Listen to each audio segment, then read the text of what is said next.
Here's a fascinating story penned by scholars about a woman who was incredibly beautiful, married to a man who was not conventionally attractive, yet in their noble society, life went on.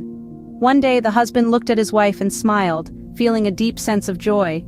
The wife, seeing this, said they were both destined for heaven. When he asked why, she explained that when he looks at her, he's grateful, and when she looks at him, she's patient. According to Sharia, both patience and gratitude lead to heaven. On the day of judgment, everyone will be held accountable. There's a hadith that states each of us is a shepherd and will be questioned about our flock. Husbands will be questioned about their wives and children, and wives about their children. Every individual will be questioned about those under their care.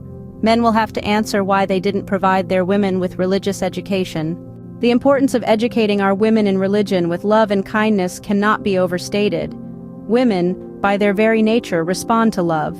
If approached with love, they can overcome mountains, but if approached with anger, they won't even take a step. Nothing works better than kindness, as also reflected in the hadith. Many of the trials women face in this world are due to their physical beauty. This beauty can become a cause of tribulations. Those who focus too much on physical beauty often face more problems. In the Quran, we read about the story of Prophet Yusuf, who was endowed with half the world's beauty, yet he faced immense hardships. During the time of the Sahaba, moral character and piety were the benchmarks.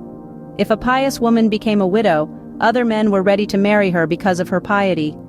Nowadays, if a woman becomes a widow, it's rare to find someone willing to marry her.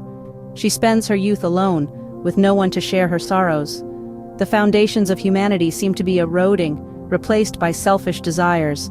Men should not base their decisions solely on physical beauty, but should consider a person's character, knowledge, and manners. In conclusion, women's education in Islam is not merely about academics or worldly knowledge. It encompasses character building, inculcating piety, patience, and gratitude, and teaching them about their religious duties.